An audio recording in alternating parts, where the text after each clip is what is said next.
हाय दोस्तों, आज फिर से हम आ चुके हैं। आज देखेंगे गति का समीकरण। गति का समीकरण देख रहे हैं हम। गति का प्रथम समीकरण, गति का द्वितीय समीकरण हो चुका है। आज हम देखेंगे गति का तृतीय समीकरण। गति का प्रथम समीकरण v बराबर u प्लस at हो चुका है।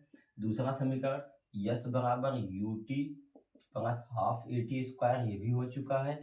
आज हाफ ए टी स्क्वायर रहता है। हाफ ए टी स्क्वायर गति का तीसरे समीकरण बचा हुआ है, वी स्क्वायर बराबर यू स्क्वायर प्लस 2as। ये गति का तृतीय समीकरण क्या हो बचा हुआ है। आज इसी समीकरण को क्या करना, सिद्ध करना। ये दो समीकरण हम सिद्ध कर चुके हैं। इन दो समीकरणों को देखना चाहो तो नीचे आप जाके देख सकते हो दूसरे वीडियो में, है ना। अब आ जाते हैं हम गति का तृतीय समीकरण देखेंगे। गति का तृतीय समीकरण आता कैसे है, तो इसको भी क्या होता है, वेग समय ग्राफ, वेग समय ग्राफ का क्षेत्रफल विस्थापन देता है। गति के द्वितीय समीकरण में इसी को हमने प्रयोग किया था। इसी को ही हमने गति के द्वितीय समीकरण में भी प्रयोग किया था। वेग समय ग्राफ का क्षेत्रफल जो होता है वो क्या देता है, विस्थापन। विस्थापन यानी यश देता है, यश बराबर देता है। तो इसका प्रयोग करने के लिए हम क्या करते हैं, बनाते हैं यक्स अक्ष वाई अक्ष। यक्स अक्ष हमने बना दिया, वाई अक्ष हमने बना दिया, है ना। यक्स अक्ष पे आपका समय होता है, वाई अक्ष पे आपका वेग होता है ना। तो यहाँ पे वो मानते ये आपका यक्स अक्ष है। कौन सा अक्ष है, यक्स अक्ष है। ये आपका कौन सा अक्ष है, वाई अक्ष है ना। कोई दिक्कत नहीं। अब यक्स अक्ष पे मानते हैं कि यहाँ तक कोई बिंदु ए था, यहाँ से यहाँ तक क्या प्रारंभिक वेग है। कौन सा वेग है, प्रारंभिक वेग u है। क्या है, प्रारंभिक वेग u है। अब यहाँ से कोई वस्तु एक समान त्वरण गति करे, एक समान त्वरित क्या करे, गति करे। एक समान त्वरित गति क्या होता है, गति के प्रथम समीकरण में हमने बताया, उसको जाके देखो। तो गति एक समान त्वरित गति करे, कुछ समय के पश्चात यहाँ पहुंच जाएगी। तो ये इसका हो गया अंतिम वेग, हो गया क्या हो गया, v हो गया। तो यहाँ से इसको ऐसे हम बना सकते हैं, यहाँ तक। तो ये हो गया a, इसका नाम दे दिए b, यहाँ से इसको भी खींच सकते हैं। ये हो गया c, इसको खींच सकते हैं। ये क्या हो गया d। तो ए बी सी डी हो गया, है ना। तो यानी यहाँ से यहाँ तक जो आपका आया, यहाँ से यहाँ तक ये हो गया अंतिम वेग हो गया। यानी क्या हो गया, अंतिम वेग v हो गया, है ना। ये हमने बना दिया। और यहाँ से यहाँ तक इसको जाने में जो समय आया वो मानते हैं कितना आया, t समय लगा। यानी यहाँ से यहाँ तक जाने में कुछ समय उसको आया होगा। कितना समय आया, t समय आया, है ना। अब इसको हम सिद्ध करते हैं, देखते हैं कैसे आएगा। देखो t अगर यहाँ पे है तो t यहाँ पे भी होगा। u ये है तो ये v है, तो इतने का मान क्या होगा, v माइनस यू होगा। क्या होगा, v माइनस यू होगा। चलो देखते हैं कैसे आता है। यस बराबर सूत्र हम प्रयोग करते हैं।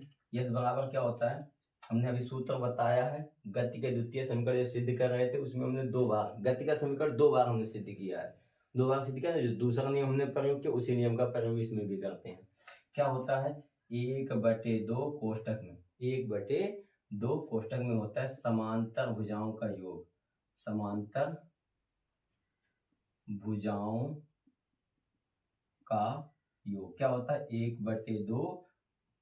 1/2 गुणे समांतर भुजाओं का योग गुणे उनके भुजाओं के बीच की दूरी, उनके बीच की दूरी, यानी उनके बीच की दूरी। उनके बीच की मतलब जो समांतर भुजा जो होगी, जो समांतर भुजा होगी उसी के बीच की दूरी। समांतर किसे कहते हैं, एक रेखा ये होगी, एक रेखा ये होगी। तो इनके जो एक दूसरे को कभी ना काटे, उसी को हम क्या कहते हैं, समांतर कहते हैं। भुजा यानी रेखा की बात हो रही है। तो यस आपका ऐसे ही होगा, 1/2 भी ऐसे रहेगा गुणे समांतर भुजा। समांतर भुजा कौन कौन सी है, चित्र में आ जाते हैं। चित्र से देखते हैं समांतर भुजा कौन सी है, ए ओ ये क्या है, समांतर भुजा ना। तो ए ओ हो गई, ए ओ प्लस भुजा का योग मतलब होता है जोड़ना। समांतर भुजा कौन कौन सी थी, देखो पहले आप देखते हैं समांतर भुजा थी कौन कौन सी। एक समांतर भुजा यहाँ से यहाँ तक आपको दिखी, एक समांतर भुजा ए से ओ ये हो गई, एक समांतर भुजा यहाँ से यहाँ तक हो गई ना। तो समांतर भुजा एक ये हो गई, एक ये, दो समांतर भुजा आपको दिख रही होगी ना। ये समांतर भुजा एक दूसरे को कभी नहीं काटेंगी। तो समांतर भुजा एक हमने ए ओ दे दिया, दूसरी भुजा क्या बी डी, कितनी है, बी डी। तो हो गया बी डी, हो गया ना, गुणे उनके बीच की दूरी क्या, ओ डी, कितना है, ओ डी। यहाँ पे क्या कर देंगे, ओ डी होगी, है ना, कोई दिक्कत नहीं। तो यस आपका ऐसे ही होगा, 1/2 भी ऐसे रहेगा गुणे ए ओ का मान रख दो, ए से ओ का मान कितना है यू है, यहाँ पे क्या रख देंगे यू प्लस बी से डी का मान कितना है वी, कितना है वी, तो यहाँ पे क्या रख देंगे वी रख देंगे गुणे, यहाँ गुणे, और ओ से डी का मान कितना है टी है, तो यहाँ पे क्या आ जाएगा टी आ जाएगा, है ना, सबका मान हमने रख दिया। देखो ए से ओ का मान यू हमने रख दिया, बी यहाँ डी यहाँ, बी से डी का मान यू, वी आ गया वी रख दिया, ओडी था ओ से डी का मान टी था, तो हमने टी रख दिया, है ना।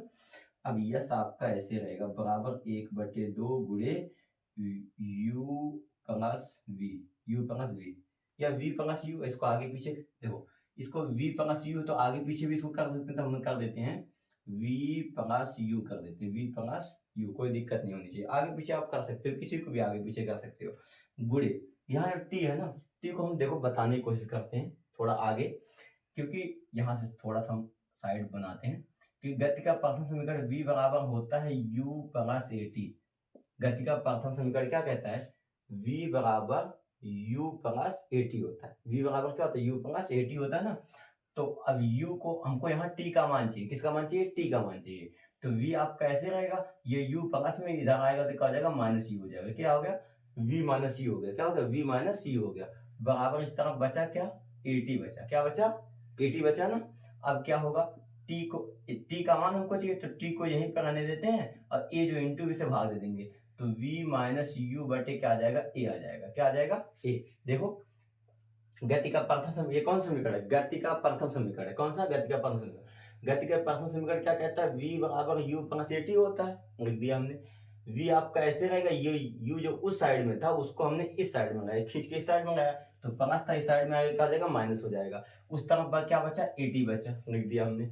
हमको टी का मान चाहिए, यही टी का मान यहाँ पर रखने के लिए, टी आपका यहाँ पे होगा तो a इंटू में था तो ये बटे में इसके आ जाएगा, यानी टी का मान क्या आ गया v माइनस यू बटे ए आ गया, v माइनस यू बटे क्या आ गया ए आ गया। तो यहाँ पे हम लिख देते हैं, देखो यहाँ चूंकि हमको यहाँ पर लिख दें, चूंकि टी बराबर क्या आया, टी बराबर क्या आया v माइनस यू बटे ए, ये आता है, यानी टी की जगह पे ये चीज हम पुट कर सकते हैं, टी है ना इसकी जगह रख दो, क्या रख देंगे v माइनस यू बटे ए हमने रख दिया, है ना। इसके नीचे क्या मान रहे थे एक मान रहे थे, गुणा में क्या होता है ऊपर का गुणा ऊपर होता है, नीचे का गुणा नीचे होता है, क्या होता है ऊपर वाली संख्या गुणा ऊपर होता है, नीचे वाली संख्या गुणा नीचे होता है। यस आपका ऐसे रहेगा, ऊपर क्या देखो ये 2 है, 2 को गुणा 1 में 2 1 करने में 2, नीचे बढ़ जाते हैं, 2 को गुणा 1 में 2 1 करने में 2, ये नीचे नीचे होगा।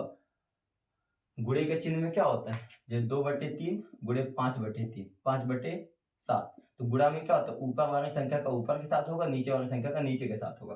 तो ऐसे यहाँ पे होगा 2 का गुणा 1 में 2 1 करने में 2 हो गया, 2 का गुणा फिर ए में होगा तो नीचे आ जाएगा 2a आ जाएगा, कितना आ जाएगा 2a आ जाएगा, है ना 2a आ गया। अब बचा क्या, ऊपर क्या बचा, यहाँ पे ध्यान दो, यहाँ है v माइनस यू है, यहाँ क्या है v प्लस यू है, क्या है देखो कक्षा 5 6 7 में आप पढ़े होंगे, एक सूत्र पढ़े होंगे, होता है ए स्क्वायर माइनस बी स्क्वायर। ए स्क्वायर माइनस बी स्क्वायर का सूत्र क्या कहता है, ए कोष्टक में ए प्लस बी, ए कोष्टक में ए माइनस बी, ऐसे होता है। अगर कभी संख्या सेम हो, ए यहाँ है, बी यहाँ है, बी यहाँ सेम है ना, किंतु चिन्ह का यहाँ प्लस यहाँ माइनस, एक बार घटे एक बार जुटे और चिन्ह सेम हो, तो हम क्या कर सकते हैं पहली संख्या का स्क्वायर माइनस दूसरी संख्या का स्क्वायर कर सकते हैं। तो यहाँ देखो यहाँ भी वैसे ही है, यहाँ v प्लस यू है और v माइनस यू है, तो एक बार प्लस एक बार माइनस है कि नहीं है ना, तो हम उसको क्या कर सकते सेम इसी तरह बन गया, तो हम क्या करते पहली संख्या का स्क्वायर माइनस दूसरी संख्या का स्क्वायर, तो यहाँ v का स्क्वायर माइनस u का स्क्वायर हम कर सकते हैं, क्योंकि ये सूत्र बन गया, है ना। अब इसके आगे क्या होगा, इस यस के नीचे क्या मानते हैं एक मानते हैं, यस के नीचे क्या मानेंगे एक, इसका तिर्यक गुणा कर दो, क्या कर दो तिर्यक गुणा कैसे होगा, देखो इस ये जो ऊपर वाली संख्या है इसका गुणा 1 में होगा और 2a का गुणा यस में होगा, 2a का गुणा यस में होगा, तो इसका गुणा हमको पता है किसी भी संख्या का गुणा जब 1 में होता है तो उसका मान वही रहता है, तो v square minus you square का गुणा जब 1 में होगा तो इसका मान यही होगा, तो क्या हो जाएगा यहाँ पे देखो v square minus you square गुणा 1 में होगा तो v square minus you square का गुणा जब 1 में होगा तो उसका मान वही होगा, और यस का गुणा किस में होगा, 2a में होगा, तो हो जाएगा बराबर 2as हो जाएगा, 2as, इस मान में बना सकते हो, 2as हो गया है ना। देखो 2a का गुणा यस में होगा तो 2as आ गया, कोई दिक्कत नहीं। अब इधर ध्यान दो, हमको गति का पद समीकरण देखो यही चाहिए ना, ये देखो आ गया, v स्क्वायर आपका ऐसे रहेगा, ये माइनस इसको उस तरफ भेजेंगे तो क्या आ जाएगा, प्लस u स्क्वायर हो गया, और प्लस 2as, ये आपका आ गया। देखो v स्क्वायर को हमने ऐसे रहने दिया, ये माइनस है, उस तरफ गया क्या हो गया, प्लस, ये 2as आपका ऐसे, यही आपका क्या है, यही गति का कौन समीकरण, तृतीय समीकरण है। यहाँ पे आपकी ये वीडियो समाप्त होती है, इसके आगे के नेक्स्ट वीडियो के इंतजार करेंगे, ऐसे ऐसे अच्छी वीडियो आपकी आती रहेंगी। ये गति का प्रथम समीकरण, द्वितीय समीकरण, तृतीय समीकरण, तीनों समीकरण हमने क्या किया बता दिया, तीन समीकरण समाप्त हो गए। स्क्रीनशॉट इसका लेना चाहो तो स्क्रीनशॉट ले सकते हो।